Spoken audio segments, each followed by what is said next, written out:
Shalom, peuple de Dieu. Je vous salue au nom de Jésus.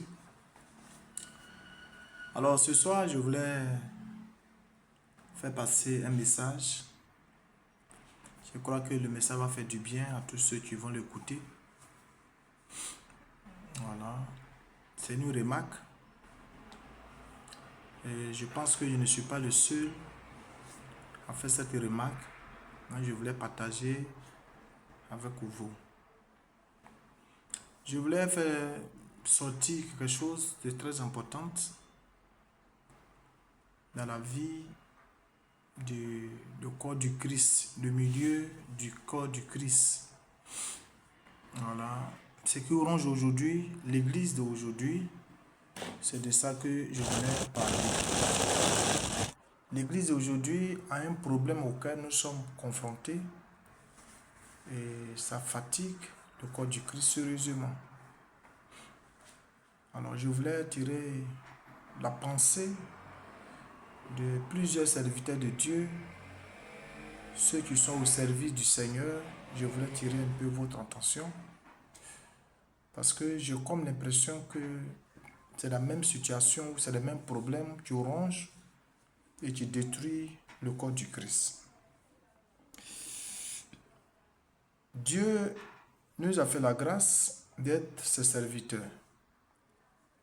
Mais quand il y a une remarque, quand il y a un mal qui ronge l'église, il faut qu'on en parle. Vous savez, quand Jésus est venu sur la terre, il a grandi, il a eu 30 ans et il a fait 3 ans de ministère. Alors, lorsque Jésus allait commencer son ministère, vous allez voir que Jésus ne s'est pas intéressé aux disciples des pharisiens. Jésus ne s'est pas intéressé aux disciples des pharisiens. Écoutez-moi très bien. Quand Jésus allait commencer son ministère, il a appelé des personnes neutres qui n'étaient pas auprès des pharisiens. Parce que les 12 apôtres de Jésus, jusqu'à aujourd'hui, la Bible ne nous a jamais mentionné qu'ils étaient responsables dans un temple, dans une synagogue. Par rapport à l'apôtre Paul, vous verrez que l'apôtre Paul, lui, la Bible parle de son histoire, sa position ancienne, avant de venir dans le christianisme, dans le Seigneur. Mais par contre, les 12 apôtres de Jésus, Jésus les a appelés différemment, mais pas dans la synagogue. Ça veut dire que ces disciples qu'il a appelés, il les a appelés à se convertir à son message, à se convertir à son ministère. Alors, vous allez voir que Jésus n'a pas eu de problème avec ces 12 apôtres. Aujourd'hui, le problème que nous avons est que nous refusons d'aller sur le terrain pour aller faire des disciples de Christ. Des personnes qui ne sont pas converties, on refuse d'aller vers ces personnes-là pour aller faire d'elles les disciples de Jésus-Christ. Aujourd'hui, le problème qu'on a à l'église, on prend des gens à nommer responsables des départements, des responsables de ceci, des responsables de cela, des personnes qui sont quittées ailleurs. Quand je dis quittées ailleurs, qui ne sont pas convertis à notre ministère, à nous-mêmes. Des personnes qui sont quittées de l'autre bord. C'est-à-dire, deux sont quittés dans les différentes églises et puis se retrouvent dans nos différents temples. C'est un frère en Christ, il était responsable dans telle église, dans tel département, et puis on le nomme. Alors, ce frère, quand il vient, vous voulez lui imposer votre vision parce que lui, il est venu dans votre église. Et souvent, ça ne passe pas. Pourquoi ça ne passe pas? Parce que lui, il est quitté ailleurs avec une connaissance Et c'est pour ça qu'il s'est retrouvé chez vous. Alors, quand il quitte là-bas avec une connaissance, quand il vient chez vous et que vous voulez lui imposer, c'est difficile. Qu'est-ce qui provoque ça, après mes analyses? C'est tout simplement la paresse de l'évangélisation. La paresse de l'évangélisation. Jésus n'a pas pris disciple de quelqu'un pour faire de lui son disciple. Jésus n'a pas pris disciple d'un pharisien ou un scribe pour faire de ceux-là ses disciples, pour éviter les histoires. Il a pris des personnes brutes, neutres, des personnes qui n'ont ni un bord religieux, et il les a transformées à lui son goût. Mais vous refusez d'aller dans les rues pour aller évangéliser, prendre des personnes qui ne sont pas converties et faire de ces personnes vos disciples. Mais vous voulez par contre prendre des gens qui sont déjà convertis, aller dans vos églises, les encourager à aller dans vos églises et aller faire de ces personnes vos disciples. Ça ne va pas marcher. Ça ne va pas marcher. Bien-aimés frères et sœurs, le champ est grand. Moi-même, je souhaiterais que quand quelqu'un vient dans vos assemblées, il vous dit déjà qu'il est converti, c'est vrai, gloire à Dieu. C'est un plus qui vient s'ajouter à votre ministère. Mais si vous voulez l'utiliser, dites aux frères d'envoyer le programme de l'esprit, sa vision qu'il a pour l'œuvre de Dieu.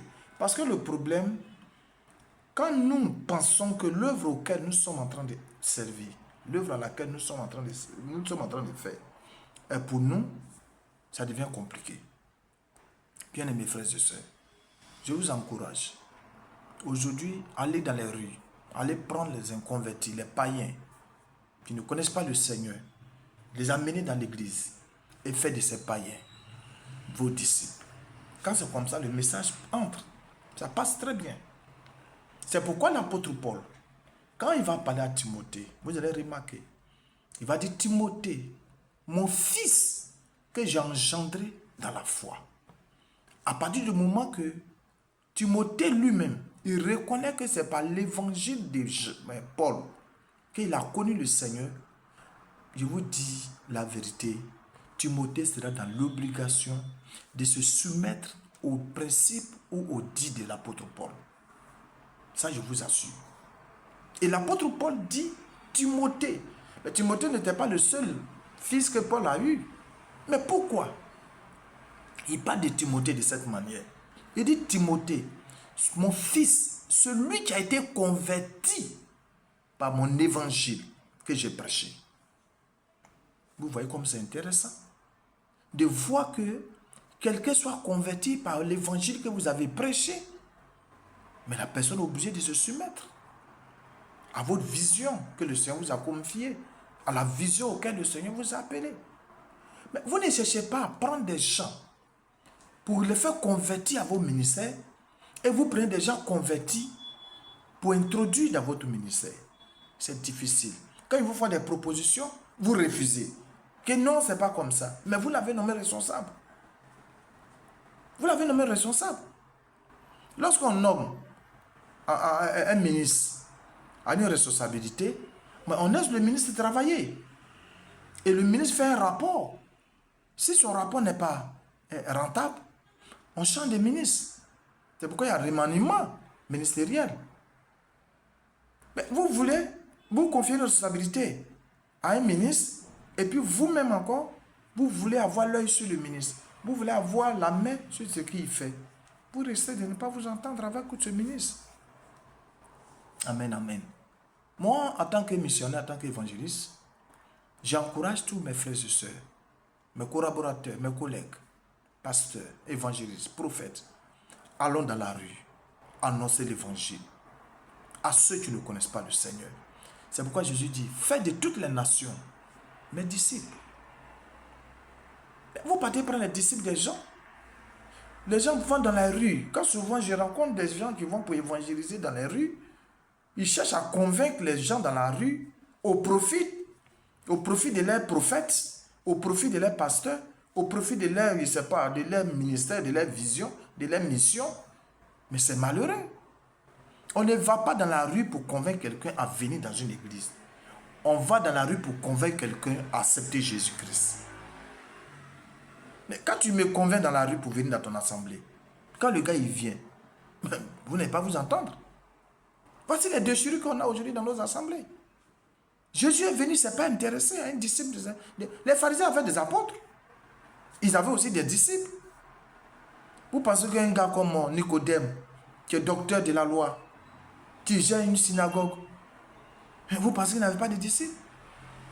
Vous pensez qu'il était seul? Non. Il avait des disciples. Mais en aucun cas, la Bible a fait mention de ses disciples s'il avait des disciples. Vous voyez depuis au commencement des choses là-bas jusqu'à ce que ça arrive à Jésus-Christ. Aucun prophète n'a été seul. Ce n'est pas possible. Même Abraham, Dieu l'a appelé seul. Mais il n'est pas parti seul. Moïse, Dieu l'a appelé seul. Mais Moïse n'est pas parti seul. Il a eu des Josué et les Caleb autour de Moïse. Élie, il n'est pas parti seul. Il est parti avec Élisée. Élisée n'est pas allé seul. Les Géasi étaient là.